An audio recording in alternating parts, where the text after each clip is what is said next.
tek.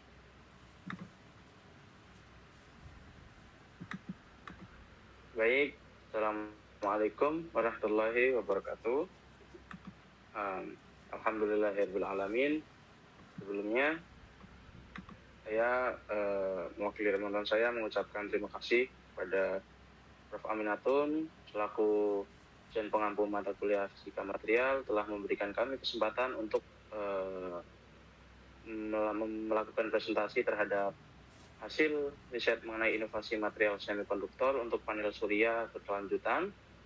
Di sini kami dari kelompok 3, saya sendiri Alif Fauzan Farhani dengan NIM 182231053 dan 4 orang rekan saya. Dengan saya Nafita Aula Raffi dengan NIM 182231052.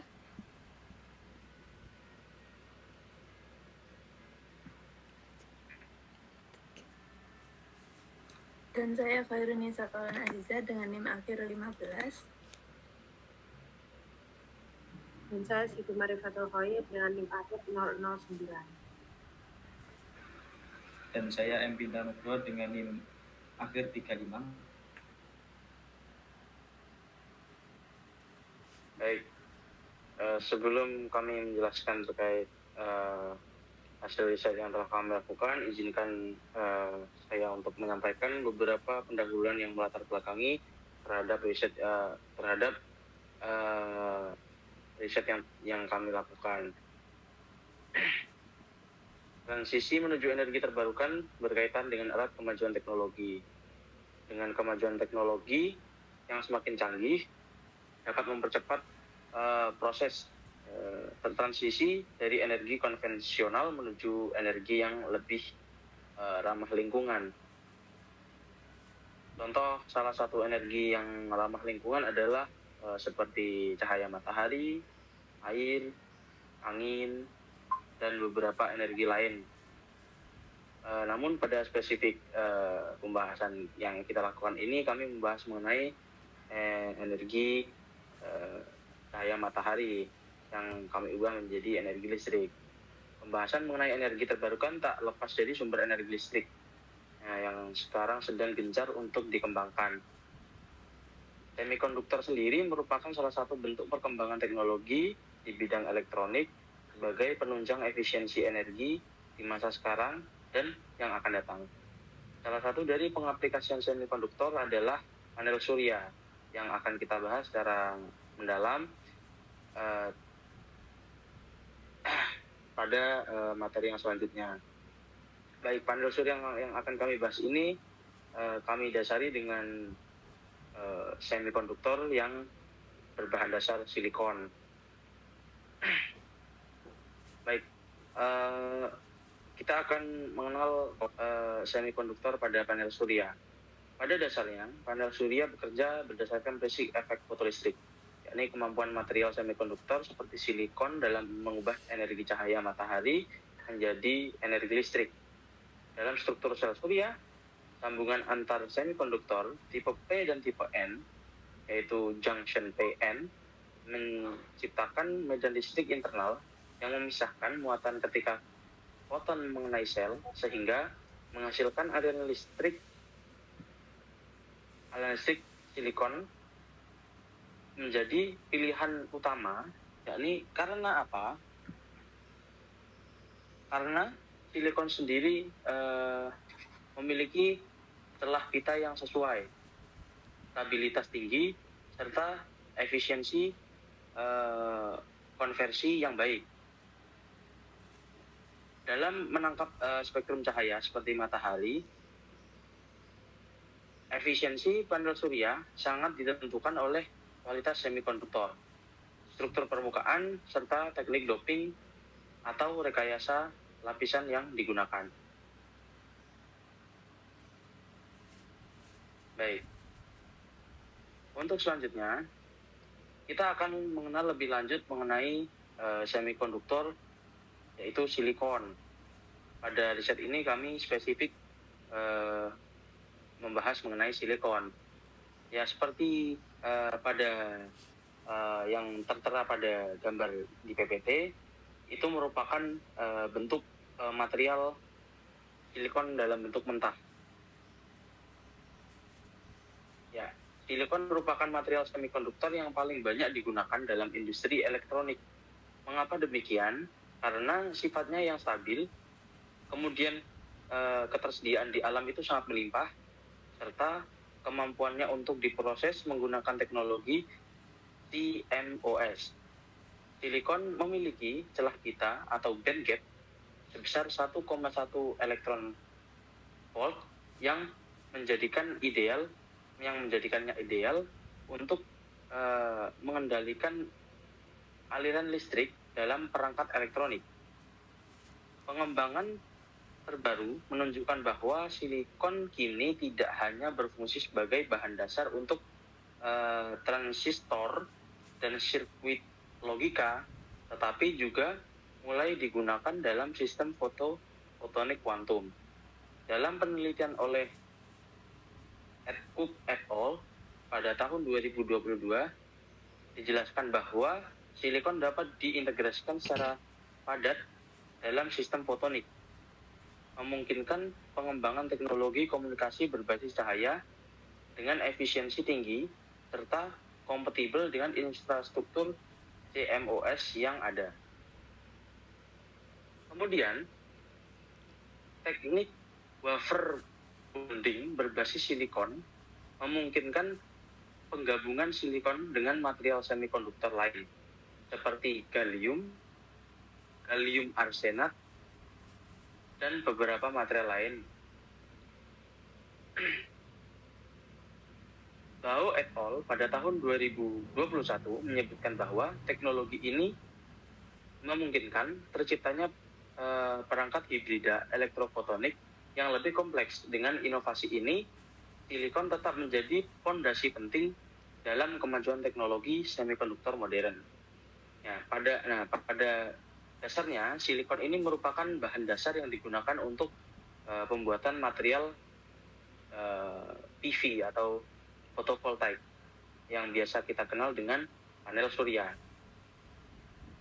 Salah satu pengaplikasian dalam panel surya tersebut itu dapat dijadikan sebagai wafer bonding pada panel surya tersebut atau beberapa material penunjang yang lain. Itu. Baik. Mungkin terkait prinsip dasar akan dijelaskan oleh rekan saya selanjutnya. Baik, untuk prinsip dasar selanjutnya, di mana prinsip dasar kerja panel surya sendiri itu didasarkan pada efek fotovoltaik, di mana energi surya ini diubah secara langsung menjadi energi listrik menggunakan lembaran semikonduktor. Dalam sel surya sendiri, foton dengan energi yang setara atau lebih besar dari band gap material semikonduktor diserap, memicu pelepasan elektron dan lubang sebagai pembawa muatan. Ketika semikonduktor tipe N dan tipe P digabungkan, terbentuklah daerah sambungan PN yang menghasilkan medan listrik internal. Medan ini memisahkan elektron ke sisi tipe N dan lubang ke sisi tipe P, menciptakan aliran arus listrik saat sirkuit eksternal terhubung.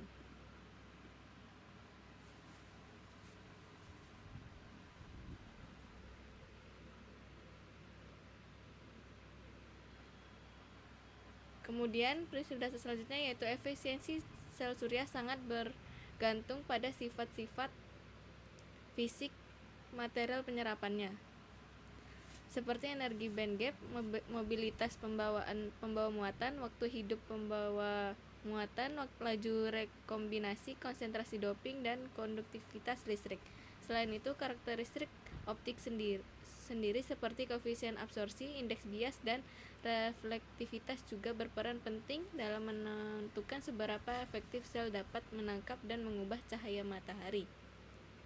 Penelitian terbaru berfokus pada material-material non-toksik dan melimpah yang memiliki koefisien absorpsi tinggi dan band gap yang sesuai untuk memaksimalkan penyerapan spektrum surya dan efisiensi konversinya. Berikut adalah gambar di mana diagram ini menggambarkan komponen dasar sel surya dan prinsip aliran elektron dan lubang di bawah sinar matahari yang menghasilkan arus listrik.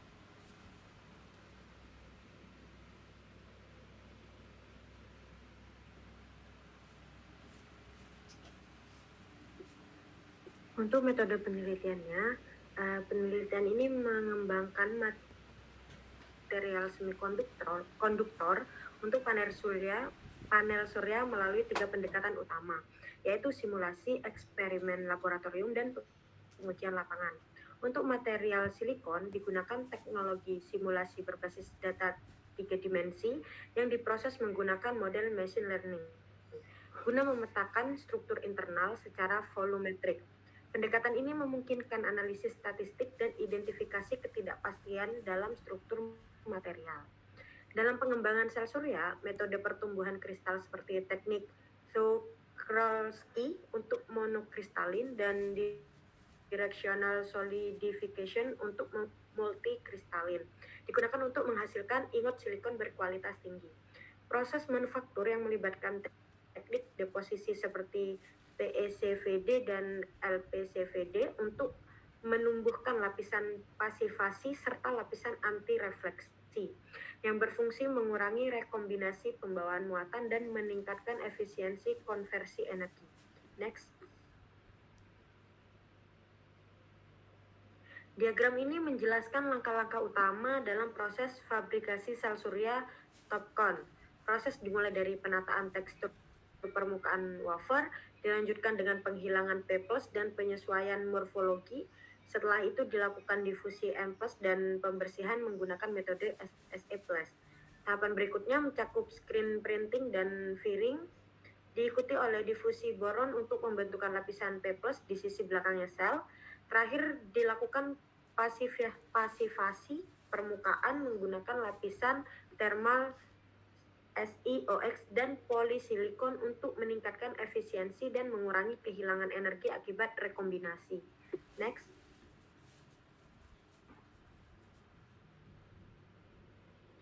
Gambar ini menunjukkan 2 konfigurasi alat yang digunakan untuk pertumbuhan kristal silikon. Nah, untuk ilustrasi A itu menampilkan proses Czochralski yang digunakan untuk menghasilkan ingot monokristalin. Proses ini melibatkan peleburan silikon dalam crucible diikuti penarikan kristal dengan kontrol suhu dan rotasi. Untuk ilustrasi B menunjukkan sistem directional solidification yang diterapkan untuk pertumbuhan kristal multikristalin. Dalam sistem ini pembekuan silikon diarahkan secara vertikal dari bawah ke atas untuk memperoleh struktur kristal yang beragam. Kedua metode ini sangat menentukan kualitas akhir kristal silikon yang digunakan sebagai bahan dasar dalam pembuatan sel surya.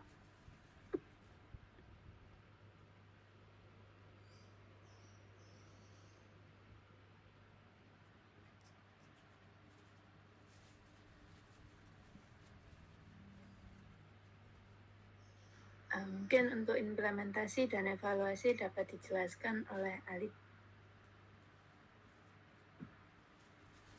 Baik, izin menyampaikan terkait implementasi dan evaluasi pada pengaplikasian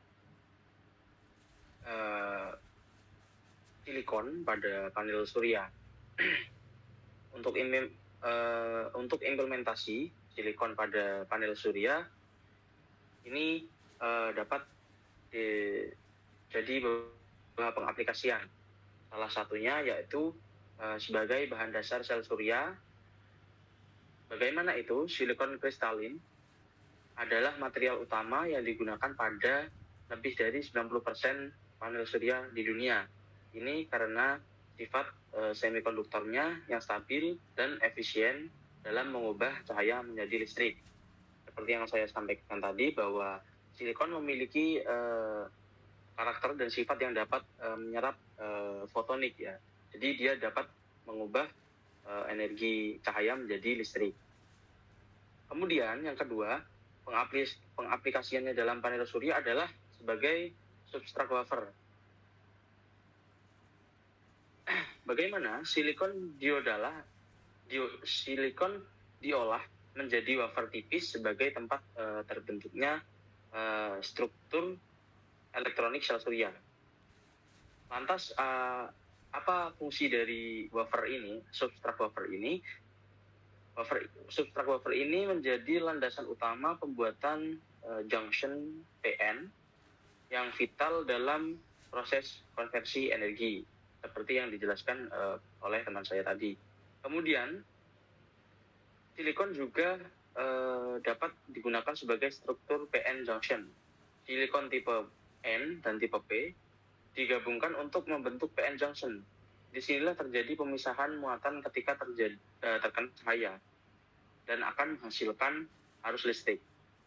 Kemudian sebagai lapisan pasivasi, silikon digunakan sebagai dasar untuk penerapan lapisan oksida atau polisilikon pada sel PERC atau TPO con yang membantu mengurangi kehilangan muatan akibat rekombinasi elektron.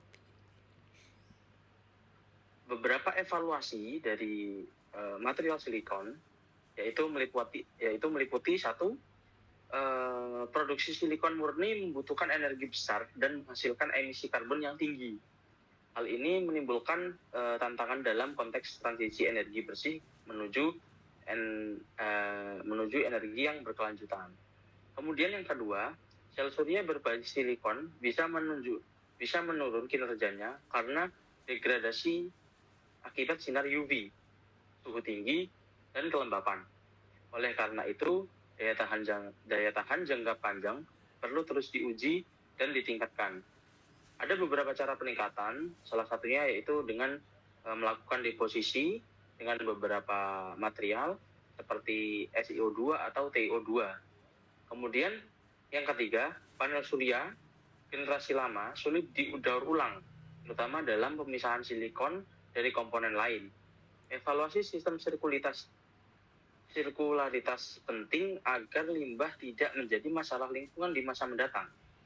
Kemudian, yang keempat, produksi silikon masih bergantung pada pasir kuarsa yang memerlukan proses ekstraksi atau pemurnian yang sangat intensif. Alternatif seperti limbah biomasa, seperti kulit padi, mulai dikembangkan, namun perlu pengkajian yang lebih lanjut. Kemudian, terhadap kualitas struktur kristal silikon seperti ukuran butir dan cacat kristal mempengaruhi efisiensi sel. Kontrol mikrostruktur terhadap produksi sangat penting untuk menjamin performa optimal.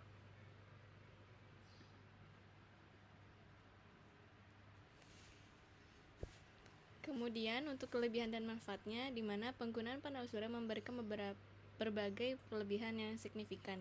Yang pertama yaitu menawarkan sumber energi yang ramah lingkungan dan berkelanjutan, serta mengurangi emisi gas rumah kaca dan ketergantungan pada bahan bakar fosil. Yang kedua, biaya produksi modul surya telah menurun drastis, menjadikannya pilihan yang semakin ekonomis untuk pembangkit listrik. Kemudian yang ketiga, panel surya memiliki biaya perawatan yang rendah dan tidak memerlukan komponen mekanis yang bergerak, di mana yang berkontribusi pada kendalanya. Kemudian dalam teknologi sel surya seperti sel TOP-CON dan SHJ memberikan efisiensi konversi daya yang lebih tinggi, yang berarti lebih banyak listrik yang dihasilkan dari area permukaan yang sama.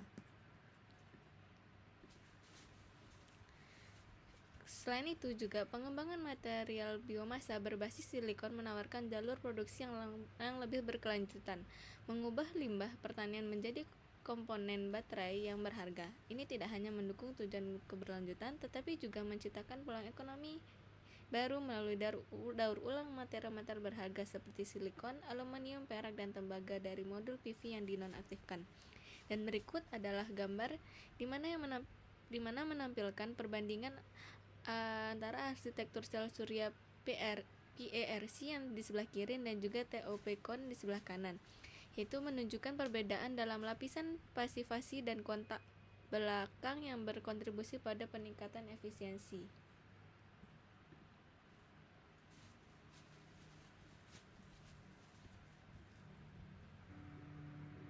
Untuk tantangan dan kendalanya, yaitu ada 3 yang kami dapatkan, yaitu ketidakstabilan pasokan surya angin, kondisi alam, lalu diperlukan sistem penyimpanan energi yang efisien, lalu biaya investasi awal untuk infrastruktur energi terbarukan seperti panel surya atau turbin angin dapat bernilai sangat tinggi.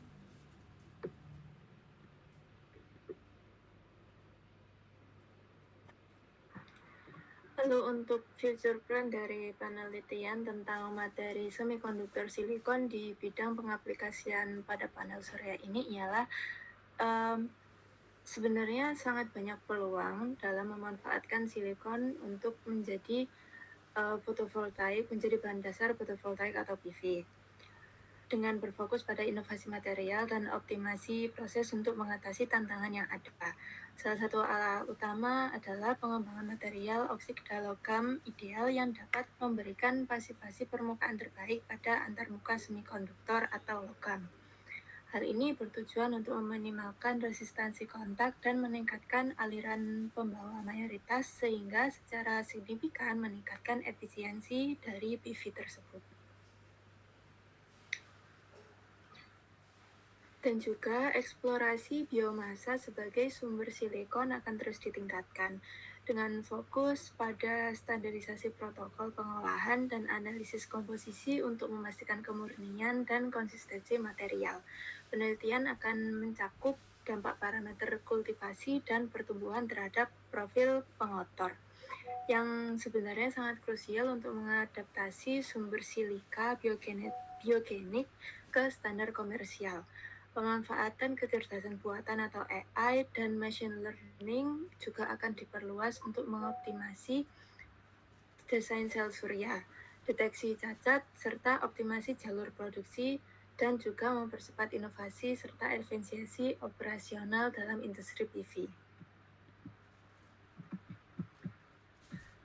Berikut merupakan gambaran perkembangan dari masa ke masa. Disebutkan sejak tahun 1950 ada silikon gel, lalu 1955 ada sel monokristalin, dan terus berkembang hingga yang terakhir yaitu tahun 2015 merupakan hybrid cell atau sel hibrida yang menggabungkan berbagai jenis material atau teknologi untuk memanfaatkan keunggulan masing-masing, misalnya sel surya hibrida organik. Lalu untuk gambar kedua yaitu tren pangsa pasar proyeksi modul PV surya berdasarkan teknologi hingga prediksi hingga tahun 2030.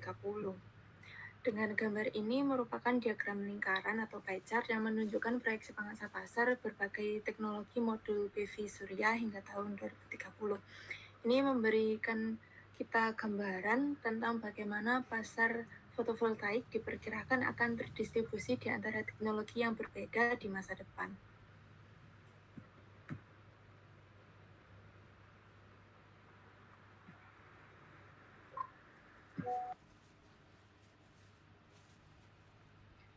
Baik, pada bagian ke-9 ini dapat kita simpulkan beberapa hal penting terkait topik panel surya berbasis semikonduktor silikon.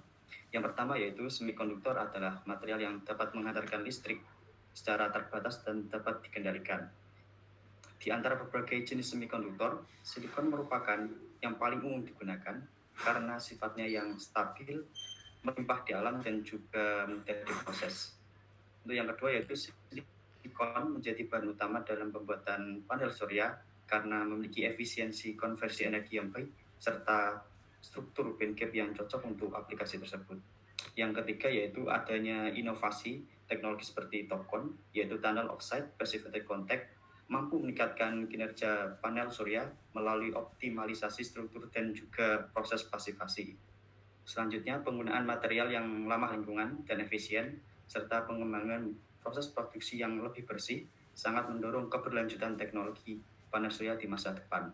Dan terakhir, meskipun masih ada tantangan seperti biaya awal yang tinggi dan juga penyimpanan energi, hal ini dapat diatasi dengan terus berkembangnya teknologi dan pemanfaatan kecerdasan buatan. Next.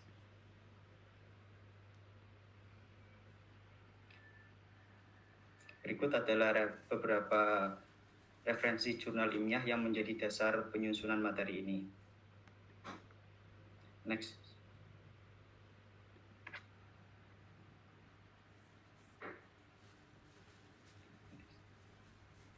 Demikian presentasi dari kelompok kami mengenai teknologi panel surya berbasis semikonduktor. Semoga materi yang kami sampaikan bermanfaat dan menambah wawasan kita semua. Terima kasih atas perhatian dan kesempatannya. Wassalamualaikum warahmatullahi wabarakatuh.